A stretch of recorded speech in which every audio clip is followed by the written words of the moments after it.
Selamat pagi, selamat datang di acara Bincang-Bincang Pagi bersama saya, Nitis Dayani Pakerti sebagai host di sini.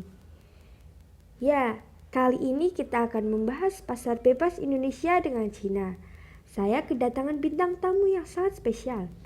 Ibu Kusuma Aprilia, Duta Indonesia untuk Cina, dan Ibu Adelia Kusuma Wardani sebagai Sekretariat Menteri Luar Negeri. Saya ingin bertanya kepada Ibu Kusuma, bagaimana peluang pasar bebas Indonesia dengan Cina? Peluang pasar bebas Indonesia dengan Cina di tahun ini peluangnya cukup tinggi, sekitar 8,2% daripada tahun kemarin yang hanya 1,6%. Peluang ini termasuk pertumbuhan ekonomi positif bagi Indonesia.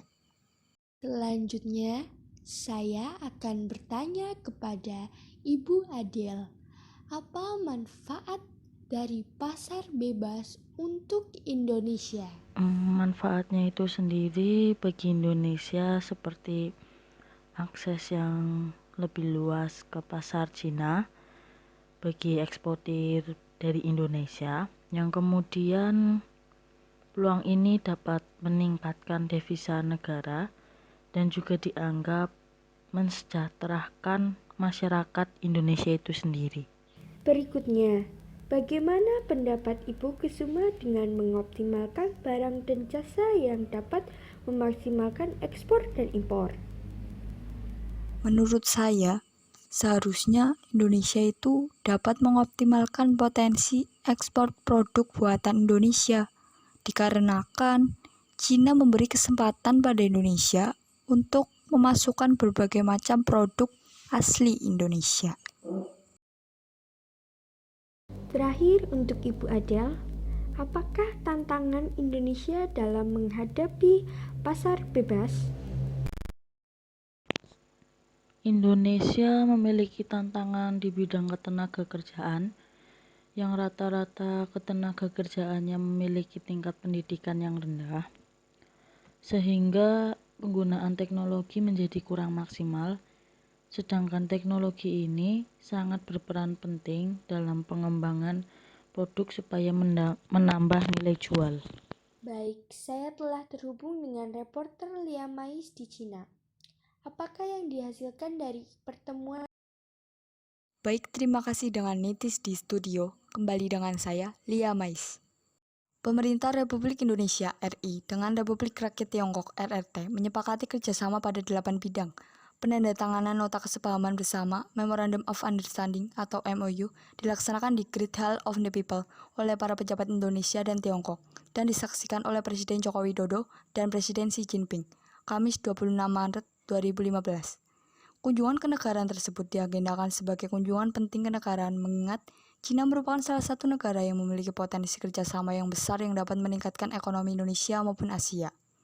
Kunjungan Presiden Jokowi ke Tiongkok untuk menyatakan kesepakatan antara Indonesia dan Cina mengenai kesepakatan kedua negara untuk mengumumkan pernyataan bersama tentang hubungan kerjasama kedua negara ke arah yang saling menguntungkan.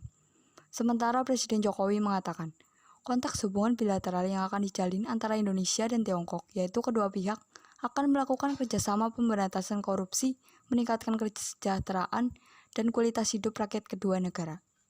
Terdapat 8 MOU yang ditandatangani, yakni 1. Nota Kesepahaman Kerjasama Ekonomi antara Kemenko Perekonomian RI dan Komisi Reformasi dan Pembangunan Nasional RRT. 2. Nota Kesepahaman Kerjasama Proyek Pembangunan Kereta Api Cepat Jakarta-Bandung antara Kementerian BUMN dan Komisi Reformasi dan Pembangunan Nasional RRT. Menurut saya, dengan adanya hubungan kerjasama yang terjalin antara kedua negara ini, maka kedua negara akan saling bergantungan satu sama lain, baik dari segi ekonomi, politik, sosial, budaya, transportasi, telekomunikasi, dan lainnya, dan dapat menghasilkan kerjasama yang saling menguntungkan bagi kedua negara. Terima kasih atas laporan dari reporter Lia Mais di Cina. Berita tersebut sebagai berita penutup dari acara Bincang-Bincang Pagi bersama saya tentunya Nitis Dayaning Pakerti dan rekan-rekan yang bertugas mengucapkan mohon maaf apabila ada kesalahan dan terima kasih. I'm an icon, man. And my girl about a 10. I should fuck her in a Benz. Niggas say they run my.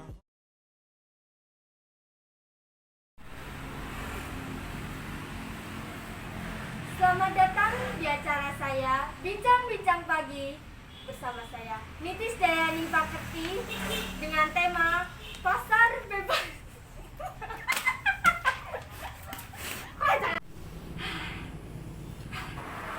Saya mendapat